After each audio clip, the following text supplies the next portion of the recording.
He finished with a triple-double, didn't he? He came up a little short.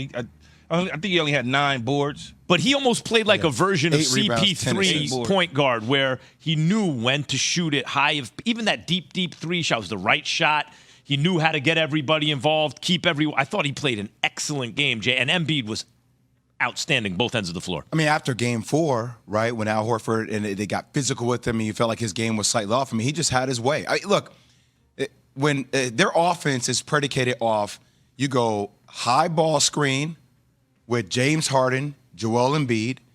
You go, low post, ISO on the block with Joel Embiid, or you go ISO James Harden. And everybody else does the classic NBA veteran line. Get in where you fit in. Like Tyrese Maxey, but that is their primary offense, and it's based off Tyrese Maxey creating plays in transition, get going offensively, that spark, Tobias Harris making those, and they dominate you with the mid-range game.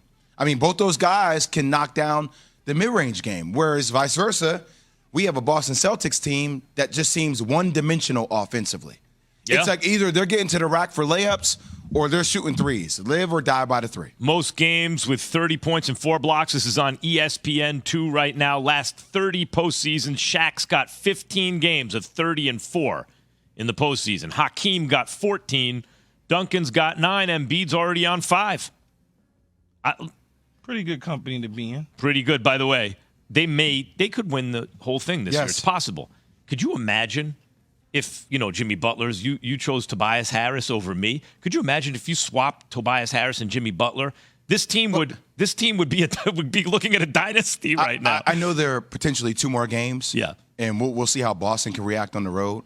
But with the Heat being up 3-1 against the Knicks playing tonight at Madison Square Garden. Oh, yeah, it's going to be, it's going to be the Heat. This, just to bring this back full circle, like Joel Embiid and Jimmy Butler on the same team. That was the squad who lost to the Kawhi Leonard shot in the corner up in Toronto, right? A hair away from running the table. Getting there. Yeah. Like, and there's so much there. It's like, oh, okay, like that's what you chose to give Tobias, that bigger contract when you felt like, but like the persona now of this 76ers team, and you're not going to see it in the stat line.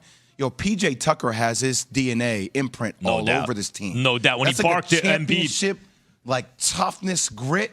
Like, it almost matches. It's not Jimmy Butler, but the energy levels almost seem like they match each other. That's what he's doing there. P.J. Tucker is there to get in Embiid's face in Game 4 when Embiid he's scoring, but he's not really asserting himself, and P.J. Tucker's there to get in his face and being like, we need you. Stop it. Stop this nonsense. Come on. Key, this is your squad. You got them in the finals, right? He does, and he shouldn't be able to jump the way that he does at that size. I mean, shout out to Drew Hanlon, who is his workout coach, who works out with Jason Tatum and all the best in the world, by the way, said he's one of the most skilled players he's ever seen in the history of basketball.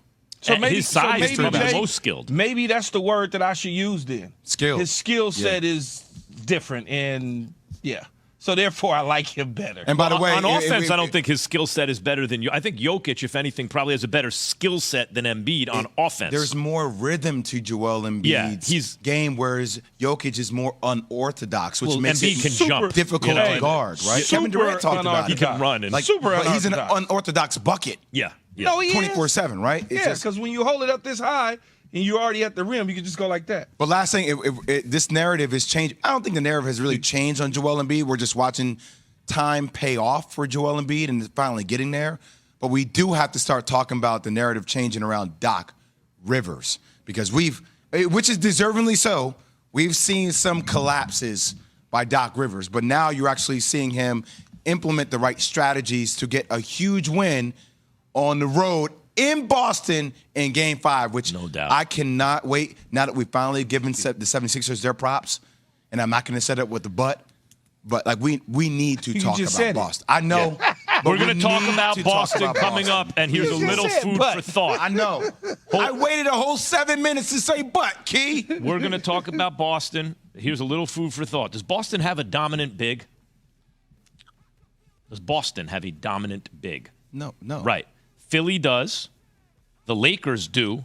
Wait, I thought you was teasing that. Denver does. Yeah, but we lost the three teams you like right now to win the finals have dominant bigs. I thought you were going to give people like that's a little food for thought. The league might be changing again. But you should have teased it, though. No, that's the food for thought. Now we're going to get to the answer. We're getting to Joe Mazzulla now, Jay. Don't give them the answer. That wasn't a tease. God, this is the tease. This guy. Is the series proving that Joe Mazzulla's in over his head? Keyshawn, J. Will, Max, ESPN Radio. The Beard with 8 to shoot off a high screen by Joel. He bounces to Embiid. Embiid with another 15-footer. This time it's on the money. The Sixers are going to win this game. I do. I like the 76ers in the finals against the Lakers. That's what I want to see. Not just because, the Celtic thing and the Laker thing. I just think that when you look at Doc Rivers and you look at James Harden and obviously Embiid, their time is now. It's like fully gelling. When James Harden came over from Brooklyn and he didn't play well, everybody was like, oh, well, this dude, he's out of shape. He's this, that, and the other. He's redeemed himself thus far in the playoffs. Coming into the playoffs, it was all about, you heard individuals talk about his playoff success, the lack thereof, as if he wasn't good ever in the playoffs. He certainly is showing something different now. He didn't light up the scoreboard last night, but he didn't take a lot of shots either. But he led the team. They followed his lead. And then Embiid, I don't want to go back to Joker. I'm sorry. You can't help yourself, man. I can't help myself. Embiid's better than him, man. I don't know. He's better than him. I don't know. He's better than him. I don't know. He was great last night, but I don't know. I don't know if that equates to better. By the way, talk about matchups, how it could be KD LeBron. We could be heading for a finals, Embiid, Jokic. I like how he puts the ball on the floor. I like how he plays defense. I like how he moves around.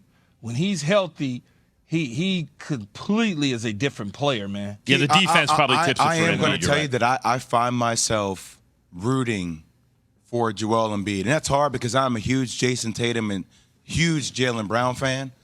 And I love their guard dynamic play that Boston has. But like over the years, seeing Joel Embiid come up short, seeing him cry in the tunnel, and people questioning, me included, his ability to play through some injuries. And last year, you felt like things were going to go right. Then he got hurt again with the face mask. And the fact that he's playing through an injured knee right now, like he's still coming off he's on an injured knee. Yeah. Playing through it, having that kind of impact on the game, you just feel like, yes, okay, Joel, let's go, finally. 33, 7, and 4 on offense. This via Kirk Goldsberry, though. Listen to this on defense, okay? So this is where I think you're probably right, Key, because he's also a great defensive player. Embiid and Jokic is not. Celtics were 8 for 26 when Embiid was the primary defender, and 4 of 15 when he contested their shot, including 4 block shots. So he's really getting it on both ends of the floor at the highest possible level, Embiid. And the reason I say it looks different to me, Jay, and you're right, just because it looks different doesn't mean it's better, right? I get it. Both of them are efficient in the way they play. For a big dude with a large trunk like that, he's got some explosive stuff to him. Oh, yeah. He went – so when I'm watching it, that's the sort of stuff that I'm looking, right? I'm looking at that, and I'm like, damn. Okay, this dude shouldn't be able to run the floor when he decides to run the floor and get down there. He shouldn't be able to accelerate the way that he does, and he shouldn't be able to – Heading into Game 5. Heading into Game 5, knotted at 2-2. A lot of people are sitting here going, look, Embiid hasn't had a good game yet because he's hurt and he's easing his way back sort of. And even when he scored, he had a good game in terms of scoring, but it wasn't still really Embiid. Well, what happens when Embiid starts to dominate, right? And I'm like, but the Celtics, they're going to start bombing threes. And, well, what happened was Embiid dominated. Sixers up 3-2 on the Celtics. Shout out to Alan Yates and Officer Pat Costello for giving the game plan yesterday. Woo. And the game plan actually coming to fruition. Pat Costello was talking about Tyrese Maxey. He went off last night. The Maxey game. Maxey, and then Yates, what was your point? I just want you to reiterate. Needed Tobias Harris to get activated, man. Yep. Got activated. Yeah, shout out to Keyshawn, too, for just being a shout out 76er fan. Tobias Harris's first decent game. How are you going to shout out yourself? Well, I mean, you didn't do it, Somebody's got to do it. Producer Pat, Sixers keys to victory. Score more points than other team. Shocker. That's a great one. Activate it worked, Tobias by the way. Harris. It happened. From Yates, Maxey, more involved. There you go. You know what we're not talking about, by the way, and it's going to get completely forgotten? James Harden was excellent.